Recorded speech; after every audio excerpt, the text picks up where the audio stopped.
యశోద ఆసుపత్రి నుంచి మాజీ సీఎం కేసీఆర్ డిశ్చార్జ్ అయ్యారు. బంజారాహిల్స్లోని నందినగర్ నివాసానికి చేరుకున్నారు. ఎన్నికల ఫలితాలు వెలువడిన రోజు సాయంత్రం ప్రగతి భవన్ నుంచి నేరుగా ఆయన ఫామ్ హౌస్కు వెళ్లారు.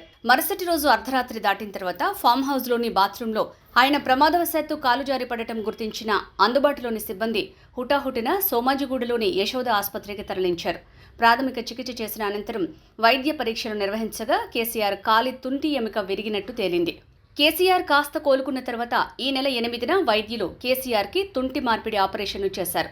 కేసీఆర్ గాయపడిన ఘటనపై ప్రధాని నరేంద్ర మోడీ స్పందించి ఆరా తీశారు. తొందరగా కోలుకోవాలని ఆకాంక్షిస్తూ ట్వీట్ చేశారు.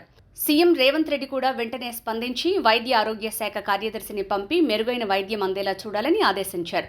మరుసటి దినం ఆసుపత్రిలో ఉన్న కేసీఆర్ వద్దకు రేవంత్ రెడ్డి స్వయంగా వెళ్లి కలిసి పరామర్శించారు.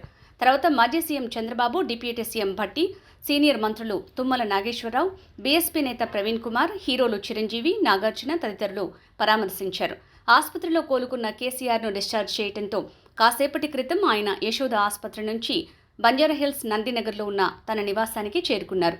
పూర్తిగా కుదుటపడేంత వరకు ఆయన నందినగర్లోని తన ఇంట్లో విశ్రాంతి తీసుకోనున్నారు. కేసీఆర్ పూర్తిగా కోలుకోవటానికి 6 నుంచి 8 వారాల సమయం పడుతుందని, అంతవరకు రెస్ట్ తీసుకోవాలని డాక్టర్లు సూచించారు.